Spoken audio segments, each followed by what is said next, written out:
What's going on, guys? Welcome to another Doctor Who Classic review. Today I'm going to be reviewing the second Doctor Patrick Troughton story, The Seas of Death. This is the second Ice Warrior story. I haven't actually seen the first Ice Warrior story, which is called The Ice Warriors. I haven't seen that one yet, so I can't really compare it to that. I also haven't seen any of the other Ice Warrior stories in the classic series. This is really my first, this is my first ever experience with the classic Ice Warriors. I've only ever seen them in New Who, so I was very interested to see how this one goes. But anyway, this is The Seas of Death by Brian Hales. By the late 21st century, mankind has become totally dependent on TMAT to transport people, food and medicines around the world.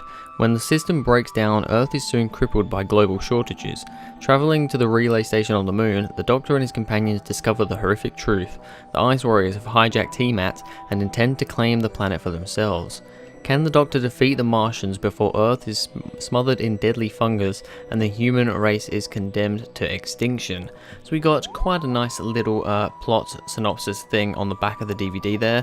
And yeah, this is quite an interesting story. Like I said, I haven't seen the Ice Warriors, the first Ice Warrior story. So I can't really say anything about that. I don't know what it's about or anything. This is literally my first experience. But yeah, anyway, let's start off with the cast. Alright, let's start off with Patrick Troughton as the second Doctor. Once again, what do I have to say? Patrick Troughton is amazing as the second Doctor. He is really good. He's starting to become one of my favourite Doctors. I just love him so much. He's funny, he's just really witty.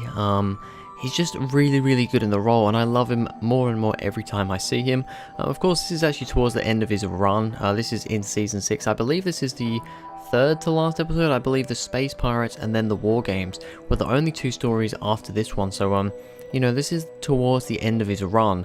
It's the latest story of his that I've seen. The others I've seen have all been from either season 4 or 5. This is the first season 6 I've seen. So yeah, Patrick Troughton really good in the role of the Doctor as always. We got Fraser Hines as Jamie McCrimmon. What can I say? I absolutely love Jamie. I love him. Once again, just like the second Doctor, I love him more and more every time I see him. I think he's just a really good companion.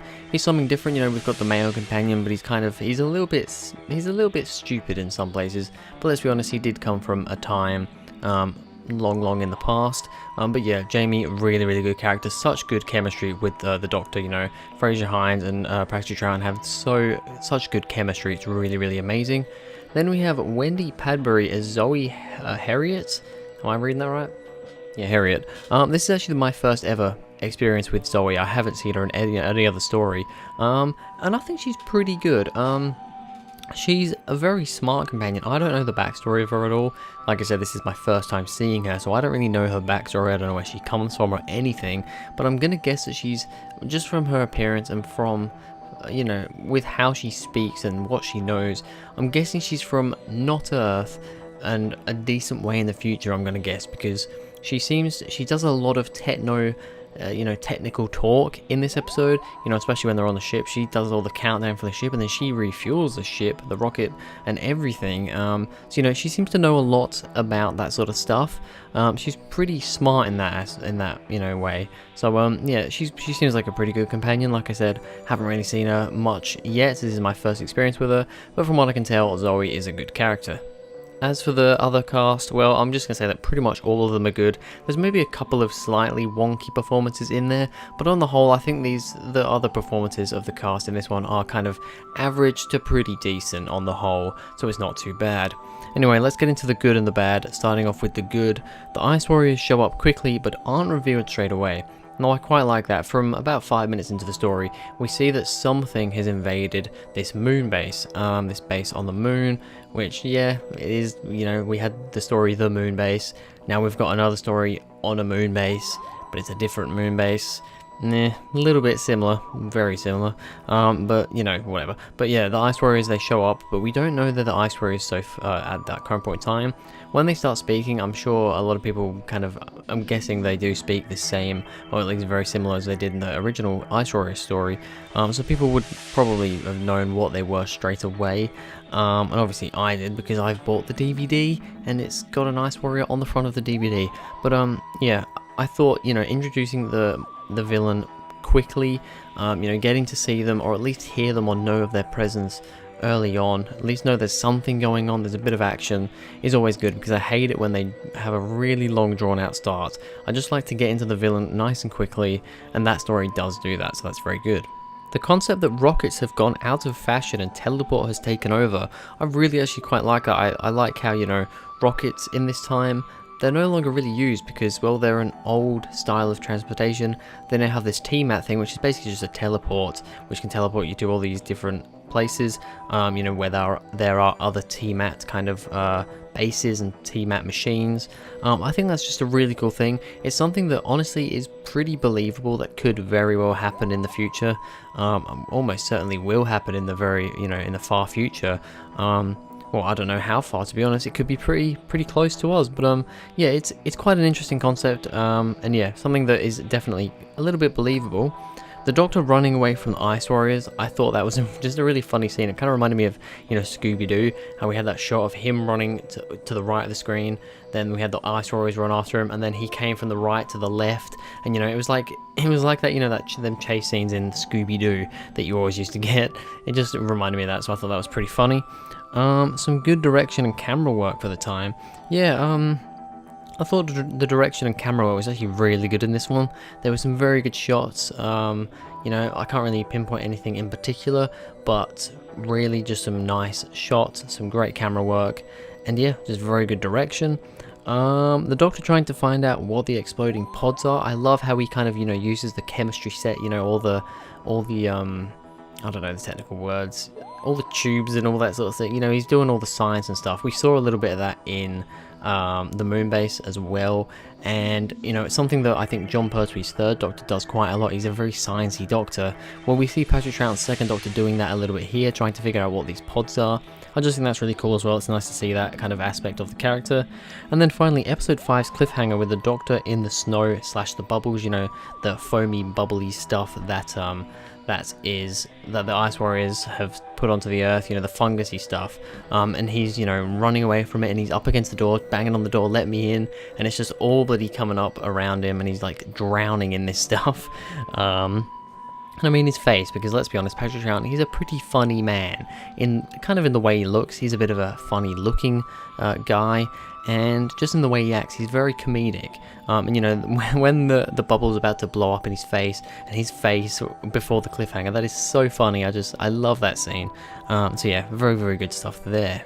So onto the bad, there's a couple of things to talk about, but nothing too serious. The computer sounds pretty annoying. That's one thing that I got straight away. One of the first things we hear in this story, because the Doctor doesn't come into it for about 8 minutes-ish. We hear this computer, which we hear throughout the whole story, and it's a little bit annoying. It's actually very annoying. The way it talks, it's so obviously human, but it's a human doing a robotic-y voice, and it just doesn't sound good. It doesn't sound like a robot. It sounds like a human doing a robot voice. And the way he talks really quickly and kind of doesn't really have full stops and doesn't take breaths. So it's just this like, it's kind of hard to understand what it's saying a lot of the time, because it's just this really long strand of information just getting thrown at you all at once. And yeah, I did find it a little bit annoying when that computer started talking. I was just like, oh, please shut up. The Ice Warriors look silly when they walk. That's one thing I'll say. Once again, Ice Warriors, the original story, I don't know if they did walk like this in that story as well, but I know in this one especially, they just walk with they look like they've shat themselves. that's the way to put it.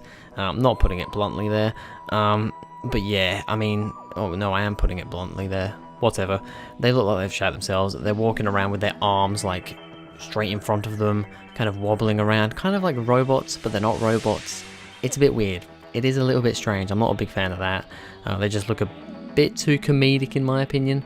And then finally, the Ice Warriors breathing gets very annoying. Oh god, the breathing. I mean, I don't mind the Ice Warriors voices. The Ice Warriors voices are distinctive, you know, they've got this kind of, you know, breathy, sort of a very loud whispering voice, but it's when they're not talking and they're just breathing, and especially when there's 2 or 3 of them at once breathing, it's just, oh, it's the most annoying thing. There's one part, it's where they're carrying the fungus ball thing. They're carrying it over, you know, up onto that little stage sort of thing, and there's about 2 or 3 of them breathing all at once, And oh god, it's just so annoying. And the weird thing is, then all of a sudden they just stop and they're not breathing anymore. They just, you know, go completely quiet, and that's even worse. You know, it's just like it just all of a sudden goes from this really annoying loud breathing to then just nothing, just complete silence. And I just think, oh, I don't like that. It's just really annoying. So yeah, the Seeds of Death, I think it's pretty good. It's definitely a good story. I mean, there's no way is it a bad story. There's a couple of things that just annoy me about it. That's really what it is. It's the computer voices, the Ice Warriors breathing, and also the Ice Warriors just looking a bit weird as they walk. And altogether, I mean, the costumes themselves are okay. They're not amazing, but they're alright. I definitely think the Ice Warriors are one of the only monsters that they've actually done better with how they look and how they, you know, feel and all that. They are, I think, better in the new series than they were in the classic series. I've heard a lot of people say that, you know, they're the best redesigned monster. But the Seeds of Death, for a rating, I'm going to give it an 8 out of 10. I definitely did enjoy this one. I mean, let's be honest, it's a good story. I really like the premise of it. I really like the plot. It's 6 parts long, and I think in some points it maybe drags a little bit, but to be honest, it's actually not too slow, so it's not that bad in that regard. But yeah, I think an 8 out of 10 is a pretty good score for this one. But anyway, that's going to be it for this video, guys. Thank you very much for watching. If you enjoyed, please go ahead, like and subscribe, and I'll see you guys in the next video.